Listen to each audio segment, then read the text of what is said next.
Good Tavach. Welcome to the shiur tonight, last for the evening Motzei Shabbos shiurim, and later we'll perhaps come back to the timing for the future shiurim. But let's go straight into our shiurless past week experiences. So I was learning a Halocho in Shulchan Aruch, which says the following. This is in Tov Mem Beis Sif Zion. And talking there, a situation where you've got, let's say, a soup which was cooked with lokshen, assuming that lokshen is Chometz. So the soup is a Chometz soup. But there's no visible Chometz there. So it's a very interesting situation. You've got a soup which has got a taste of Chometz. And therefore, you're in violation of Bal Yeroi, Bal Yemotz. If you have, if you eat it, you're violating the issur of eating Chometz, because we have that concept of tam ke'ikre. It has the taste of Chometz as if you have Chometz there. And yet you're not over Bal Yeroi, Bal Yemotz. You're not in violation of visible Chometz in your possession, because the Chometz taste in that soup is not visible. So you've got here a very interesting situation where you have something which is forbidden to eat as Chometz min haTorah, and yet you're not in violation of Bal Yeroi, Bal Yemotz, of possessing it. And so now he says, of course you have to get rid of it. But then he says, if you didn't, so I'm just reading here from the text, if you forgot and you didn't get rid of it before Pesach, and it's now in the middle of Pesach and you've got this soup, so you have to get rid of it totally. But don't say a brocho on disposing this Chometz,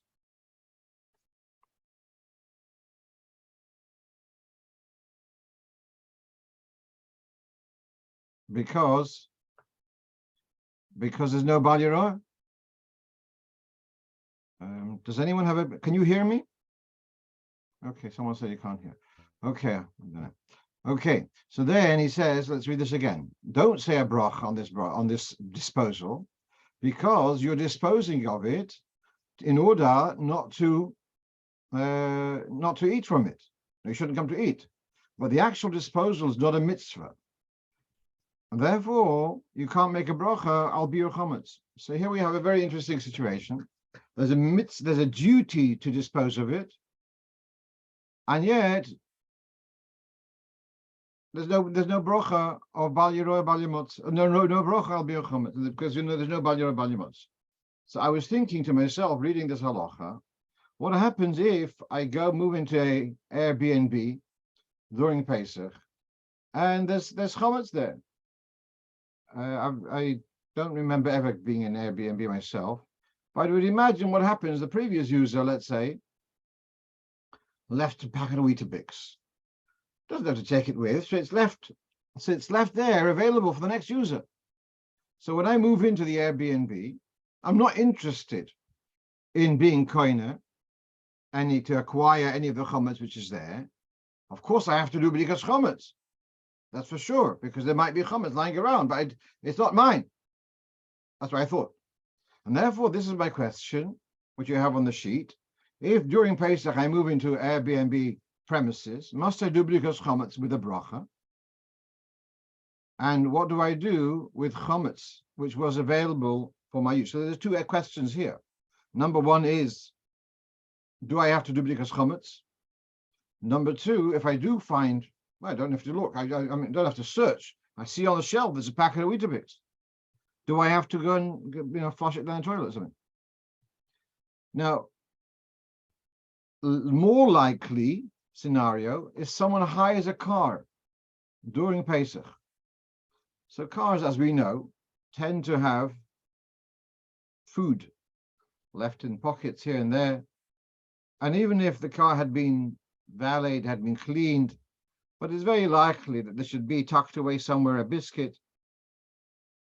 So do I have a b'dichi of bedikas Chometz when I hire a car? But it means that you do have a chi of bedikas Chometz, and I'm going to risk saying the same joke again. Don't use a candle to do bedikas Chometz in the car because you might make the car into a korban Pesach. But now, come back. I looked around. This is my question. You move into a hotel room during Pesach. Do you have a shiur bedikas Chometz there? You're not and with a brocho or not. So what you have on the left here is from the Sefer Nita Gavriel, and he writes that if you move into a hotel room before Pesach, you have to do bedikas Chometz. And if you arrive there during Pesach, you should also do bedikas Chometz. If it hasn't been done, you should be bedikas Chometz with a brocho. So he's saying you move into a hotel room, you should do bedikas Chometz. You move into a hotel room, you have to do bedikas Chometz with a brocho. And his source is in the Shulchan Aruch and Taf Lamed Zayin, talks about the Gemara. A person hires when there's a rental of a room, of a house. So it depends who had the keys at the onset of Pesach. The night of bedikas Chometz. If the keys were by the tenant, if the keys were by the landlord, so then it's the landlord's shiur. If the keys were by the tenants, the tenant's shiur. All right. But we see here that a tenant has to do bedikas Chometz. So now I'm asking, if I move into a house for Pesach, if I move into as you say, AirBNB or something, I'm not interested in getting the Chometz. And yet I have a shiur b'dika, and he's saying even with a brocho. So let's read how this is. Now this is the Alter Rebbe, but also the Magen Avraham says something very similar. You're renting a room.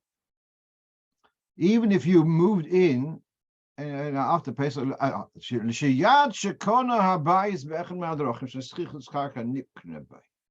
soon as you become the legal occupier of that premises,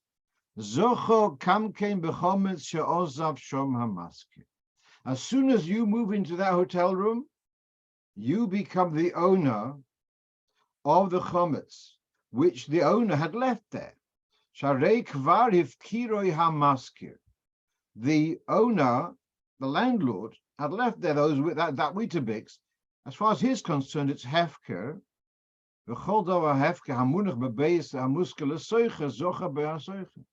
When you move into rented premises and there are hefker items there, they become yours. So therefore, when you're going to, so this example of the AirBNB, and there's a packet of Weetabix there, and that's available for you to use, then as soon as you get the key and you go in, it becomes yours, and therefore you have a shiur to dispose of it. And the same thing, so there's two issues. Shiur b'dika, number one, and also shiur biur, to dispose of any chometz that you find there, and you'd make a b'dika with a brocho. And the same thing would be the shiur with a car. If you are going to do, if you find any chometz in the car, for sure you have a shiur to dispose of it.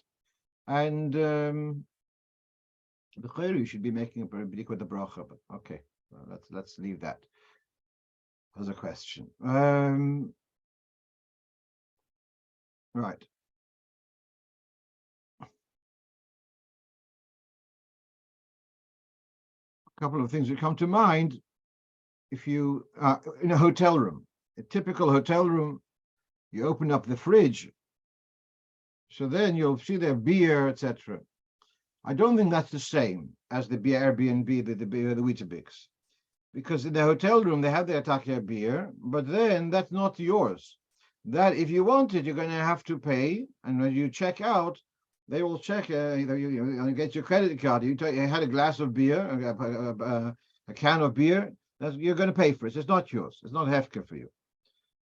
You still should get rid of it, as in tell them, I don't want it, take it out, because you don't have chometz in your premises. You might come to have it, but you don't have to do beer on the beer. Yeah, like that. You don't have to dispose of the beer. You can tell at the desk or the whatever, I don't want it, take it out. Whereas in the case of the AirBNB, that Weetabix was available for you, it's a hefker for you, and it's yours, it's too late. The other scenario is you're traveling on a plane, Chalamoyed, Pesach, and you dozed off, and they brought you you wake up, and there's a hermolis meal there, and you open it up, and it's got a nice roll there. Yeah. Now, here's the problem: it's already yours. You'd have to, despite the the fasten seatbelt sign, you're going to have to quickly take that roll and flush it down. At the back of the plane. Okay, let's move on. Maybe use mushrooms on Pesach. So what you have on the screen here is from the Pesach guide from the late Rov of Anash. This is from 12 years ago, but 11 years ago, but probably is the same story. Basically saying that mushrooms are generally rooted on grain. They make a bed of grain, malt, whatever, and the mushrooms are spawned somehow to grow from there. So does a mushroom which grows from Chometz, does it have the status of Chometz? All right, we can argue, you can say, well, this mushroom is a separate thing. You can argue about that, but it's certainly not mahadrin, and therefore mushrooms, unless they have a hechsher, they shouldn't be used on Pesach. Right, and he's quoting here from some Israeli publications that mushrooms should not be used on Pesach because they grow on Chometz. Let's go on to the next thing, and that is, someone asked me a question. I'm going to just get a little introduction. On Thursday or Friday, a shliach from a particular town in Europe was on the phone to me. Last Friday, his Mrs. Shliach was out of town, and so Rabbi Shliach is in the kitchen making sure there's enough cholent for the students. But there's a regular worker, kosher worker, who helps in the kitchen every week. And he tells her, put in so much beans and put in so much potatoes and put in this, put in that. And she puts everything in the slow cooker and adds the water. And then she plugs it in, switches on the electricity. And there was a chance for Shabbos. Then afterwards he realized, oops, if she switches it on, then it's Bishul Akum. The cholent was cooked by a goy. That cholent is ready. No longer here, but the pot is here. So what do you do with the pot which was used for cooking Bishul Akum? So there's a machlokes or a shoynim, but the haloch in Shulchan Aruch Simon Kufyud Gimel is that you have to kasher. If something was used and for cooking, it was Bishul Akum, so then you'd have to say, for Moshel, if you had a cleaner fried an egg in your frying pan, you'd have to kasher the frying pan. If eggs are bishul, if you make a guy makes eggs, bishul akum. Okay, so how are you going to now kasher the insert? The insert, by the way, as you know, and usually the insert of these slow cookers is ceramic. It's made of clay or earthenware. Generally, there's the approach that you cannot kasher earthenware. That's the Torah. There's a lotion of the Gemara. Torah heido al klicheres. That the klicheres and earthen keli will never release fully through kashering. Yet there are circumstances. There is an opinion. One of the early Rishonim, his name was Rov Yitzchok. He wrote a sefer called the Itur, and he is the only one who holds this. That although the Torah says you cannot kasher klicheres earthenware, that's once. But if you do it 3 times, it will work. Generally, we don't paskin like the Itur, but there are cases where we do rely on the Itur, and one of them is Bishul Akum. Since Bishul Akum is a din d'Rabbanon, therefore, the Shulchan Aruch allows kashering Bishul earthen kalim, clay kalim, which we use for Bishul Akum. You can kasher them with like the Itur by dipping them in 3 bodies of boiling water successively. And that's how you can kasher kli cheres from Bishul Akum. This itur is also used in the case of, let's say, you have a family who were not Shomer Torah mitzvahs, and they became want to now turn their kitchen kosher, and they've got expensive china set, and so the poskim, Rebbe Feinstein and others do allow the following. There is the shit of the Chacham Tzvi, who says that all kalim, if they're left for 12 months, they lose any treifus. There's no treifus after 12 months. We don't paskin like him. Then we've got the Itu who says you can kasher chilicheres 3 times. We don't paskin like him. But when the two come together, so it's been 12 months, and you're kashering it 3 times, so that's you'll allow for the Valid Shuva who was beginning to keep kosher, to kasher their earthen kalim, they've got a wedgewood, whatever it may be, fine china, to allow them to use it instead of having to discard. Okay, so this is a little bit of background. So now comes up along a person and says, how about I've got expensive china and I want to use it for Pesach, and it's been 12 months plus since it was used. How can I kasher it with 3 times in boiling water? That was the question. Is there leeway to kasher china for Pesach? So here, let's see what we have in Alter Rebbe Shulchan Aruch and Siman Tov Nun Aleph. That's the long siman all about kashering kalim. And he says, nowadays,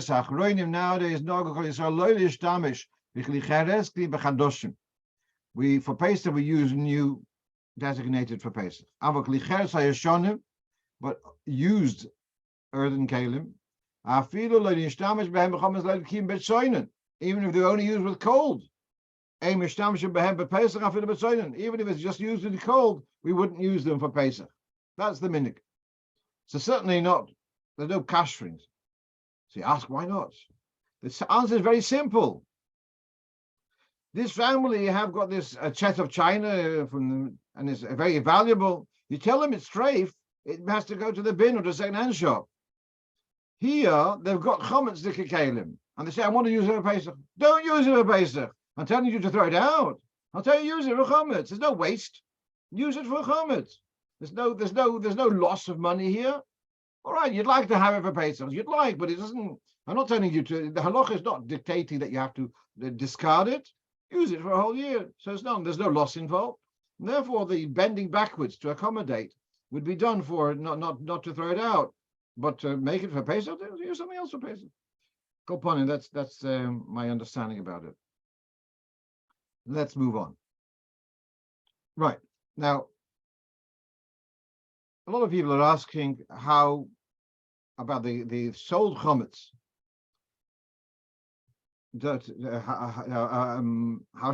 How it should be partitioned off, etc. So, what's the story? What's happening? We're selling Chometz, and then the sold Chometz, they're sitting in my cupboard, they're sitting under the stairs, they're sitting in my shed. It's not mine. It belongs to the guy. And I don't have any responsibility if it gets stolen. Actually, it's stipulated on the star that the guy has to pay for the electricity, etc. It's his responsibility. What would happen if there'd be a power cut and all the Chometz would get ruined? Who would be? So, according to the letter, the guy would be responsible. It'd be his loss. At any rate, let's not go there. Meanwhile, it says the following. If a guy left Chometz in your possession, he left it in your house without your permission, and you don't want to start up with him to throw it into the street.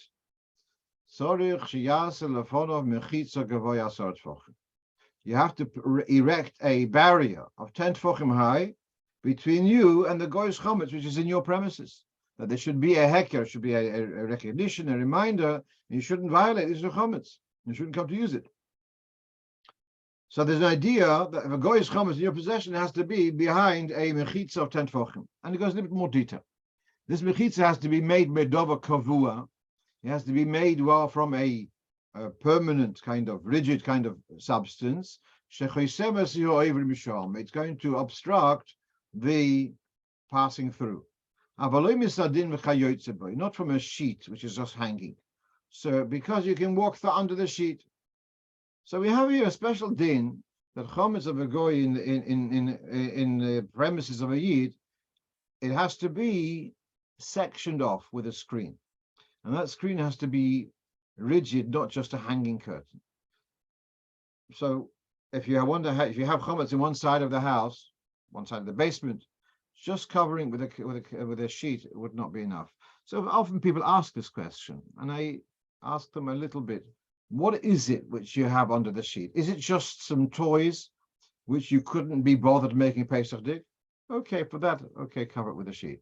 But if it's real chometz, whether it's food or drink, but it is bona fide chometz, then just covering it with a sheet is not going to be enough. It's going to have to be behind a wall of sorts. If it's in a built-in cupboard, let's say you have your built-in kitchen cabinets, even if they're not 10 tefachim high, I've got, cheshbonos to say that is okay. But if it's just in a box or freestanding, whatever, and doesn't have the height of 10 tefachim, then no, that's not going to be adequate. Now, this also answers, I get this the whole time, can I sell one drawer in the freezer?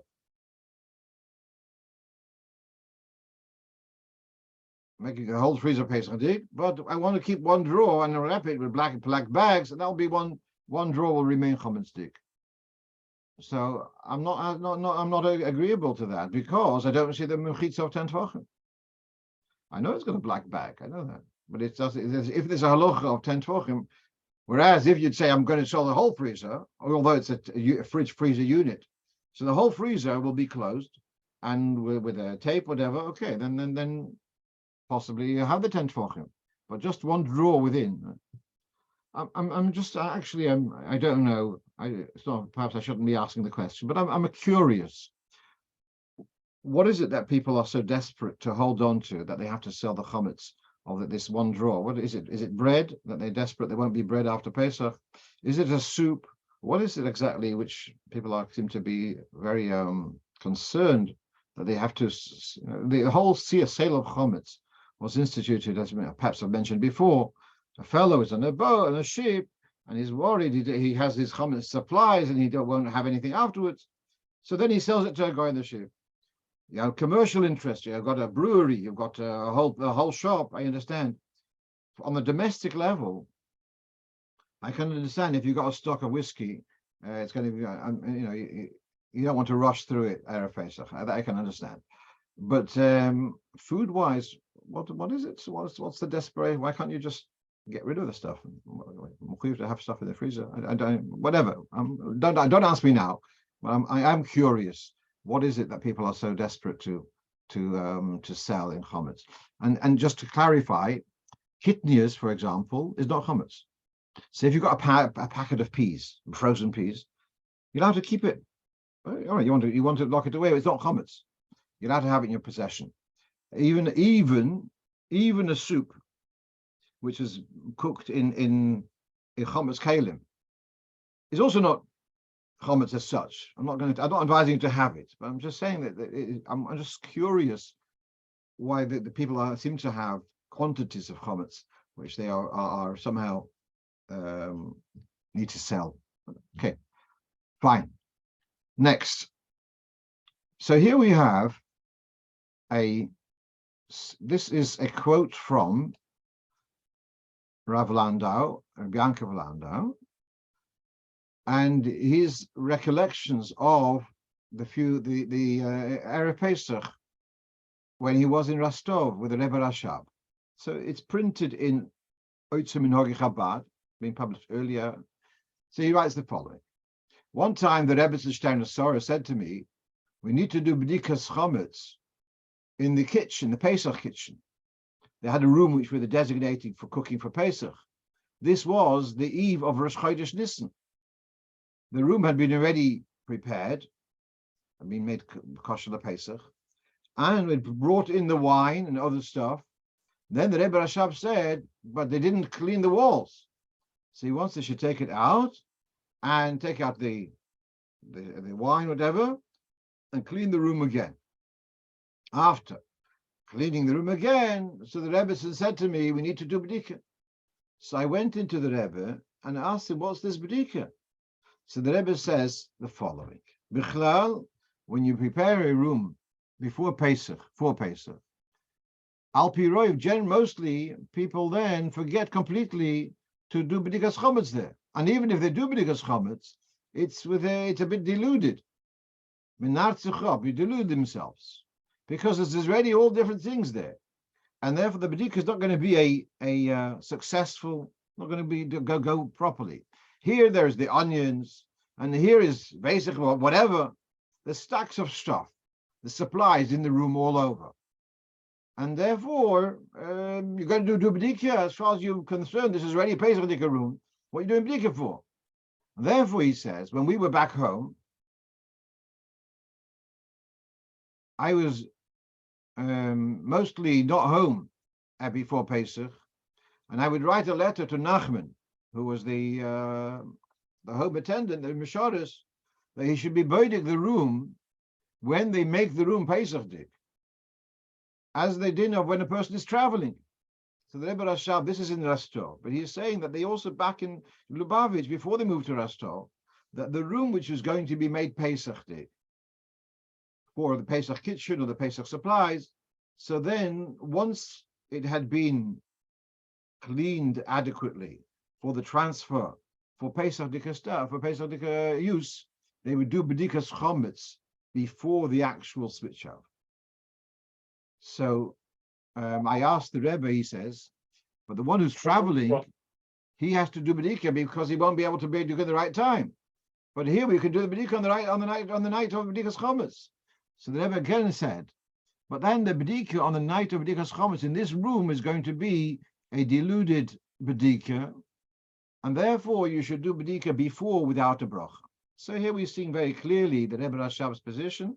And someone sent me today that there was published also from Rav Broin Zalzangezun, echoing this idea that if you are taking a room and making it Pesachdik, then you should do bedikas Chometz once you've satisfactorily cleaned it before you start putting in your Pesachdik stuff. Just to take this one step further, then what about the fridge, the freezer? The freezer needs to do bedikas Chometz in the freezer.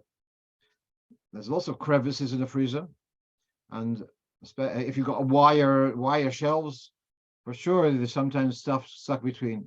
So you need to do bedikas Chometz on the freezer. So when do you do bedikas Chometz?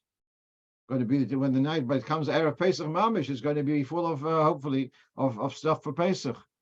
So once you've made the freezer Pesachdik, before you start putting in stuff for Pesach, so that's the time when I'm called into the kitchen to go and do a bedikas Chometz in the freezer, whether with a torch or with a candle, but to do bedikas Chometz in the freezer before kind of clearing it for putting in Pesachdik stuff.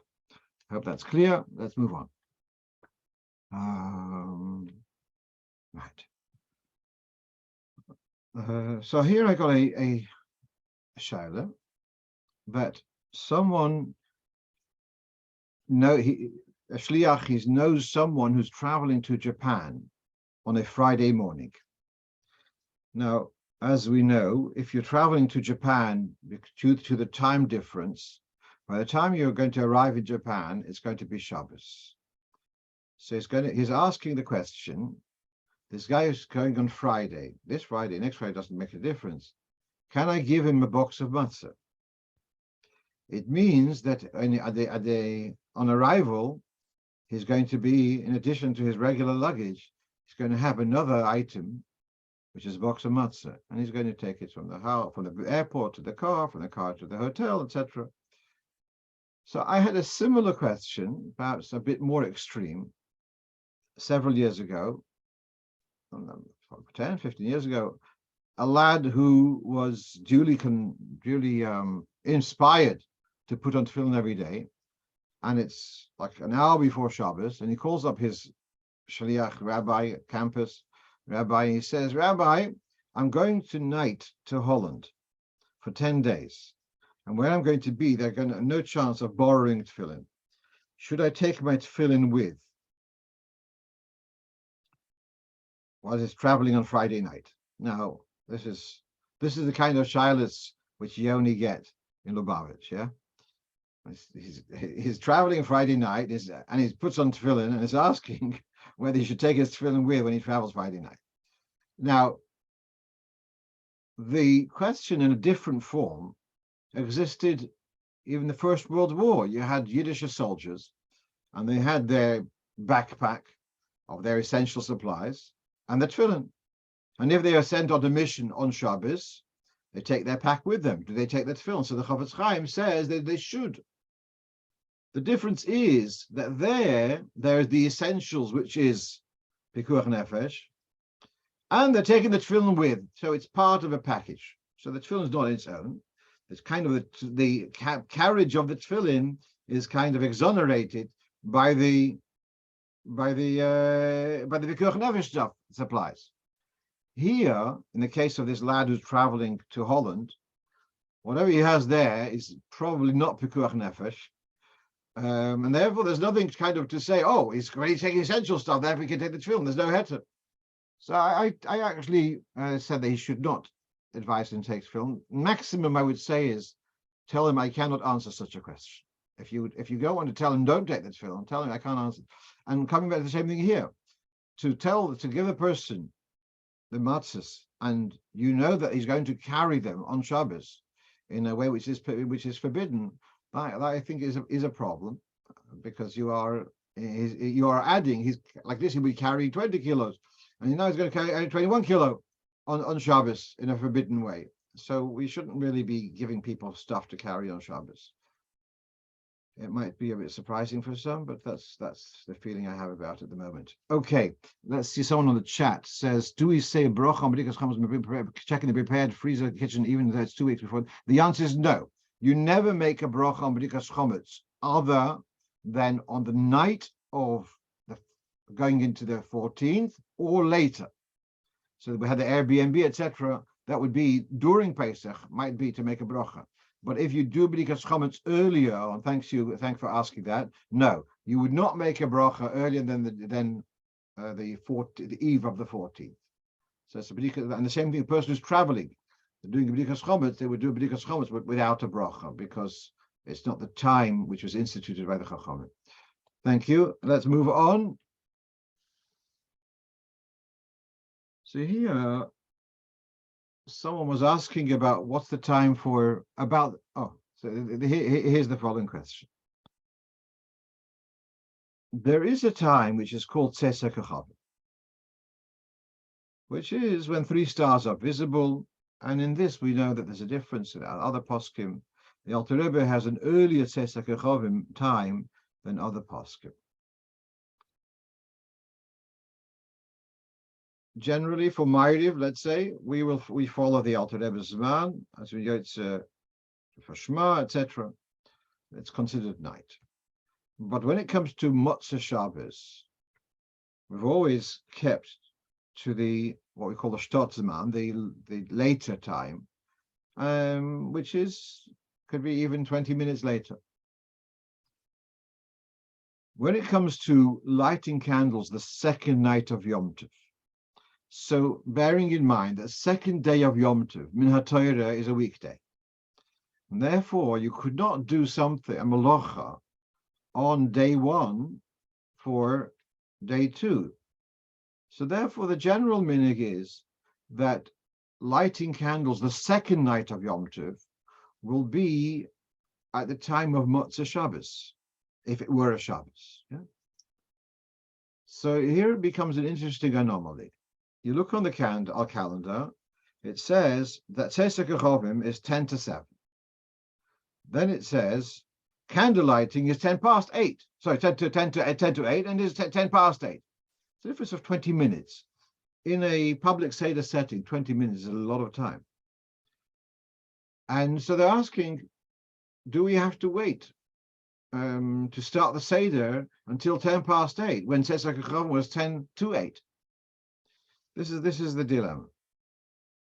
So the earliest one who addresses Bichlal this Inyan, this is the introduction to the Prisha. On the Torah, he talks about his mother or his mother-in-law, and how she was a knowledgeable person. And he writes that when it comes the night of Yom Tov, the second night of Yom Tov, because of Sveka de Yoma, you can't prepare from one day to the other. Then they would light only after Ma'ariv time. The first night, you'd light. She's encouraging to light it as we do. I think nowadays most of us light. The women would light at the beginning of Yom Tov, same as for Friday. But then here, let's read. This is from the Nitzi Gavriel. So the second night of Yom Tov, we wait till nightfall because you can't prepare from day one to day two. Some say that you are allowed to light close to nightfall because it's getting dark. But then he says, but if you got the electric lights on, there's no need to light candles now. Let's say it's 7:30. You don't need there is adequate light to manage. So why are you lighting candles now? It's not for now, it's for later. Well, then that's a problem of preparing from one day to the next. So, all right. So what I did answer to the shluchim who asked me is said like this: that there's a man of Pesach Chovim. So then here was a question: could they perhaps start the Seder and then do lighting candles at 10? Let's start the Seder at 5 to 8 and light the candles at 10 past 8. I felt that was like very strange. But when you make Kiddush, the candles are already alight. So I said there is room to be makel.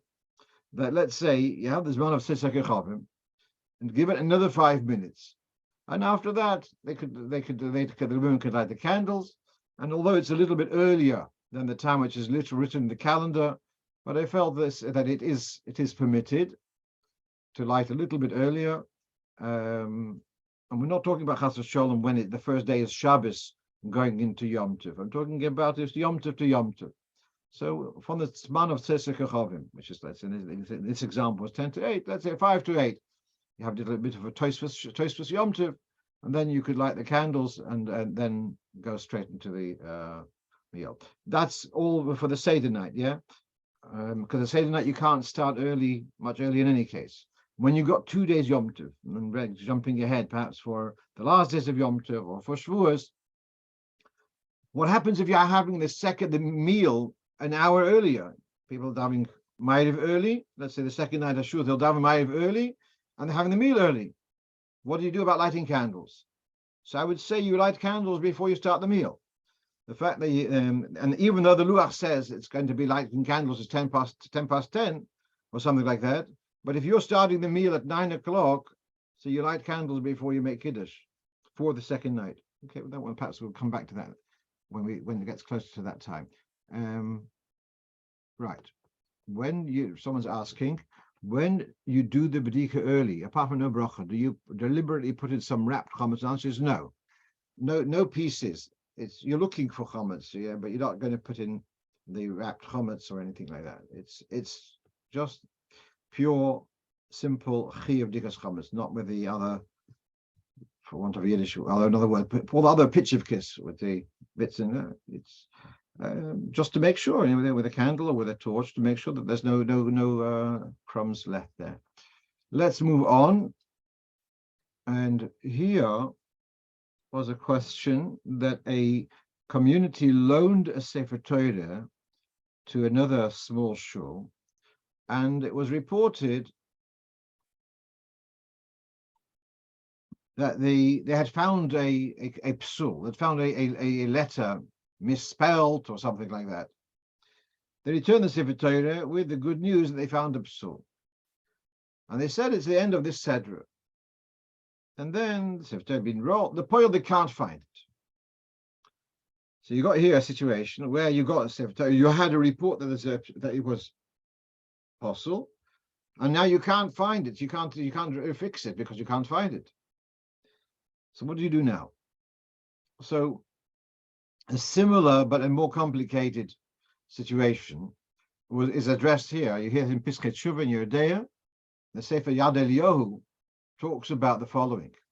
There was a Sefer Torah which was disqualified because of a mistake, and it was put in the Aron Kodesh, and now it's mixed up with the others. We don't know which one. So you've got a number of Sefer Torah, and one of them has been confirmed to have a psul, and now we don't know which one it is. So he was looking for a way to say of bottle beroiv, etc., that you can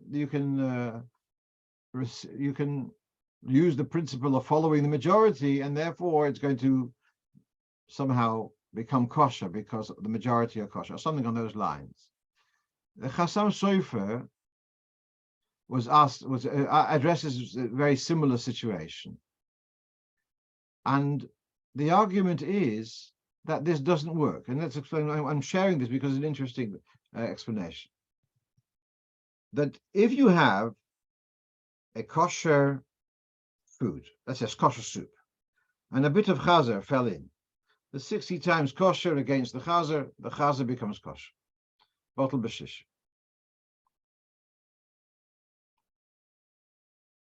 So bottle b'shishim will take away a problem, but it will not give a status. It will relieve a problem. It will not give a status. So I'm giving my own example.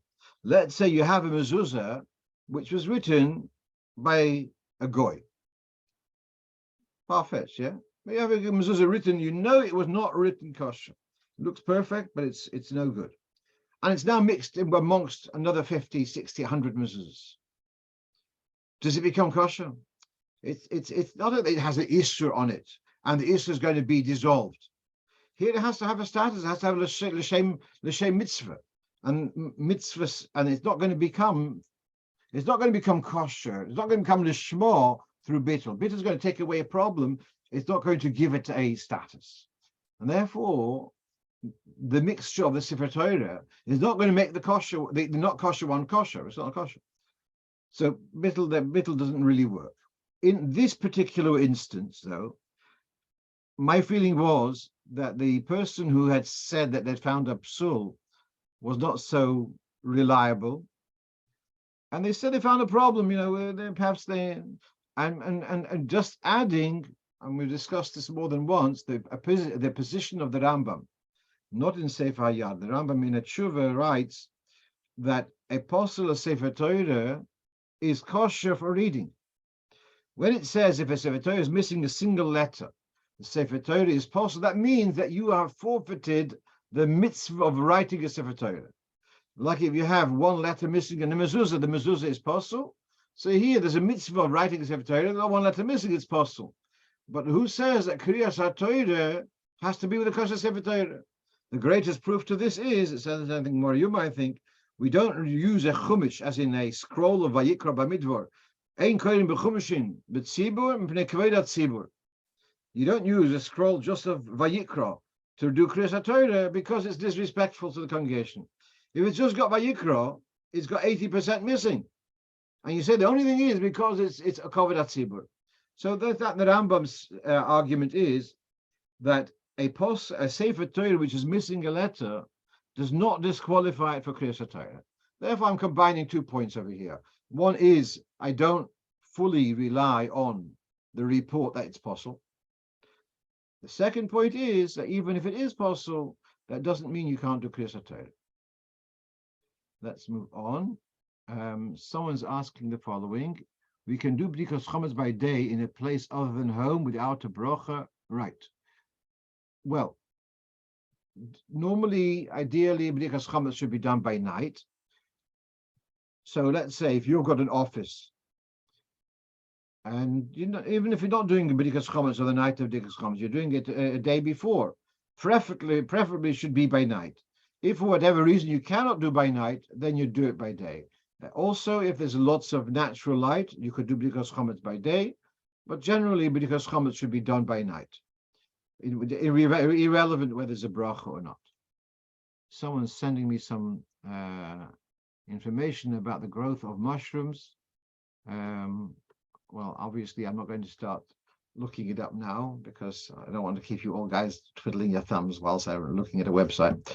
So thank you. I'll look it up later. Right, let's move on. Right, so this is another source which is addressing this very question. you could read the Sefer Torah because of Svek Sveka, perhaps it's not in this Chumash, and even if it is, you can rely on the Rambam, who says you could read Kriyas Torah from Apostle Sefer Torah. Okay, almost finished our agenda for tonight. I was last week in another community. Last week was Shabbos Parshas HaChodesh, and so it's one of those days when we have two Sefer Torah. And this question of when you have two Sefer Torah, we do the switch over. We bring the second Sefer Torah on the bimah, to the bimah, and then Kaddish is said. And actually, even when you got three Sefer Torah, or Shabbos Chanukah, Rosh Chodesh or Chanukah, even when no Kaddish is said, but when you switch Sefer Torah, so there's a seder that you put the second Sefer Torah on the bimah before taking away the first, before Hagbah. And that is in a sense to say, I don't want to leave the bimah vacant, as if there's no Sefer Torah. There's this kind of relay, if that the word is, that there's an overlap. So you bring the second Sefer Torah to the bimah before you take away the first.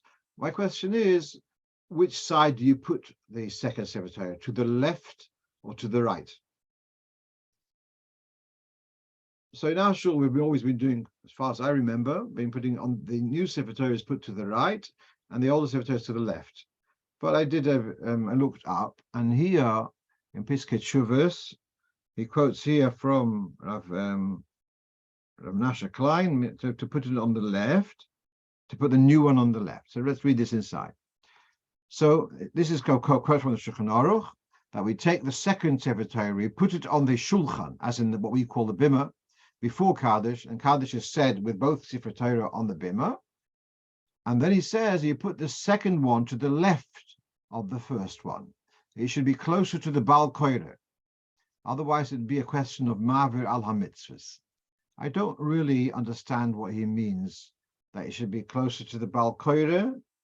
That otherwise, well, meanwhile they're going to do Hagbah, take it away, and then there won't be any question of Ma'avir al HaMitzvahs.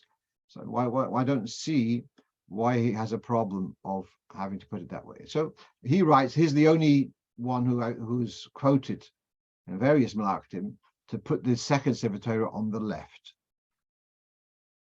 My challenge to this is, we have here, this is a Mishnah in Sukkah, but we have it elsewhere also. On every Shabbos, there would be a switchover of the crew of Koyanim who were on duty. You have the Boti Overs, etc. You have 24 Mishmoris. The family, the tribe of Koyanim, so to speak, are divided into 24 groups. If you noticed in the Kinus, one of the earlier parts of the Kinus, this goes through the names of the 24 groups of Mishmoris and which town they lived. And they're mentioned a few times in the Mishnah, not in much detail, but there would be a switch over on Shabbos. Every Shabbos there was another switch over, and that is the lechem haponim, the 12 loaves which are on the table inside the heichal, into the sanctuary. They're switched over, and they put the fresh ones, and the old ones, which were there for the past week, are now taken out, and they are distributed to the kohen, who are on duty that day. So it says here that the incoming would take 6 loaves, and the outgoing would take 6 loaves. So they would divide the 12 loaves between the two groups of the incoming group of Kohanim and the outgoing group of Kohanim. And Yehuda says actually, Hanichnos Noitel Sheva, the incoming group is given 7. V'hayotzei Noitel Chomesh, and the outgoing group takes 5. So there's a privilege given to the incoming over the outgoing. Then there's another detail. There's one cheshbon here is because they lock the gates. On that day, they're going to be locking, although that's the Leviim, not the Kohanim. All right, fine, I don't remember the detail. But meanwhile, it says, Hanichnosim choilkim batzofim. You have the Azorah, you got the north side and the south side. The north side is the more sacred, that's the area of Kodesh Kadoshim Shchitos and Batzofim. and the south side is the less sacred. So the distribution of the loaves of the Lechem Aponim of the incoming was done on the north side, and the outgoing would be done on the south side. So what I'm seeing here is that the incoming is given greater privilege than the outgoing.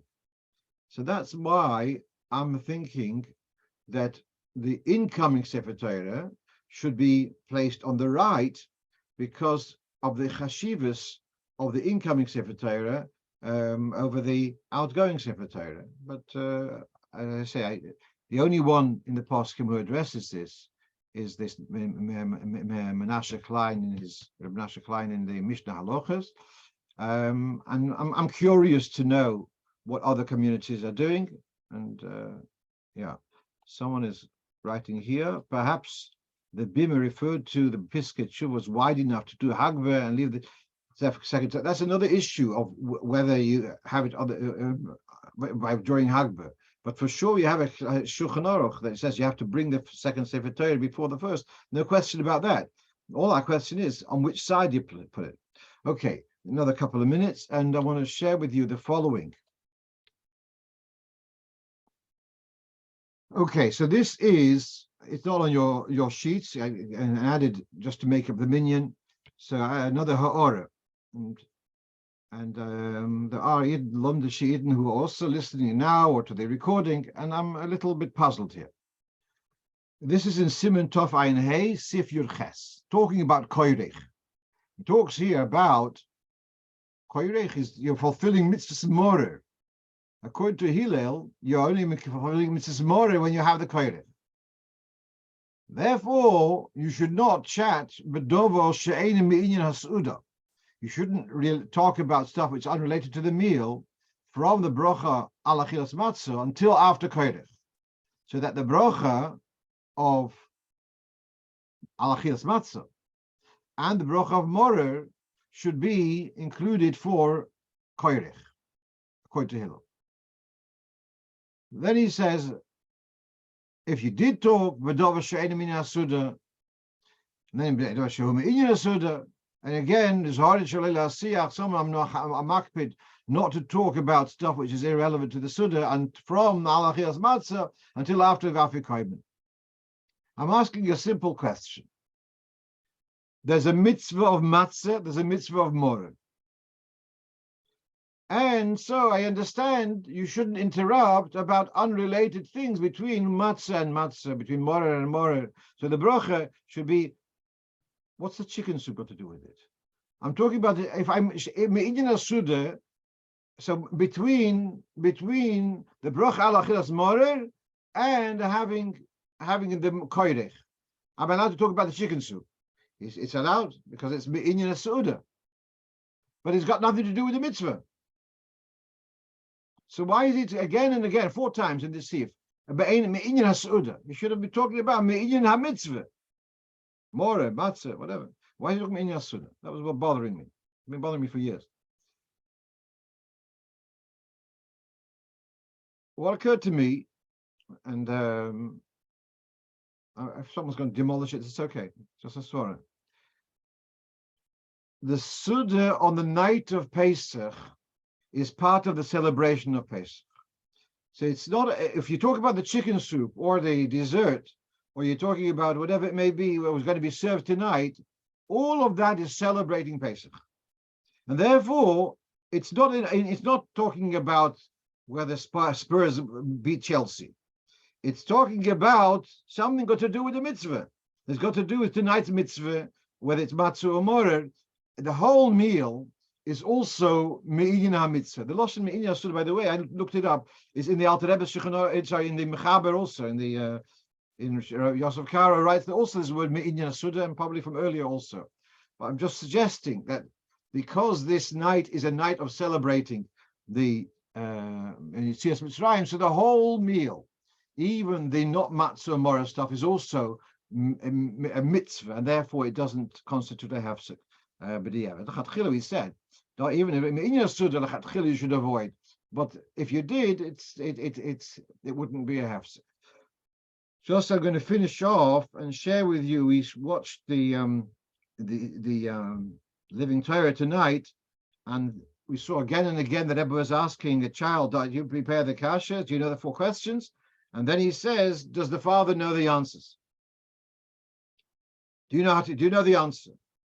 And I was in Vienna last week, and Rabbi Schneebal from Edgeware, he told over a very cute word about the Ben Aroshi is saying, "Mo avodas is lochem," and we say, "V'amartem zevach Pesach hu l'Hashem." So he explained, obviously, in a way of der Chachsidus and Remez, etc. Mo avodas is lochem. The child is saying, "Tati, I see you're so excited. Where you're wearing, you're so enthusiastic. Such an avoider. I'm not used to seeing you so enthusiastic. Mo avodas is lochem." So you say, "Zevach Pesach hu l'Hashem." The word zevach means to cut in half, like to shech, to cut in half. Pesach, you're going to like this. Pesach is, pay is 80. The half of 80 is mem. Samach is 60, half of samach is lamed. Ches is 8, half of that is daled. That's lamed.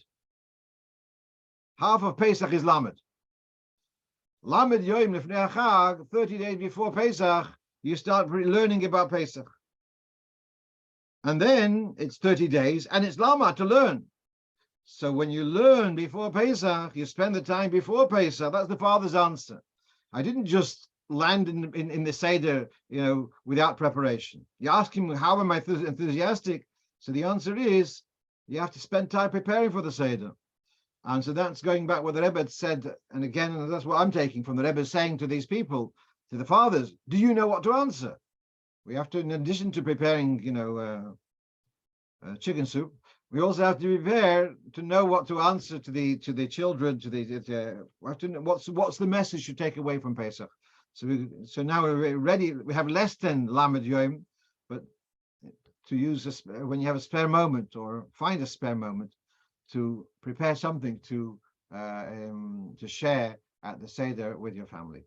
Wish you a guten Woch, and and I have to ask you, I want to have a vote whether we switch to Sunday night or to Thursday night. So I don't know what a straw poll is, but I'm going to send out the Bli Neder. This coming week, we'll do it Thursday in any case, but for the summer after Pesach, do we do a Sunday night or a Thursday night? And I'll ask you, and please respond. What's your preference? And we'll go with the majority. Kol tov, agutavach. Thanks. Good work. Good. Where's everybody? They're all helping their wives get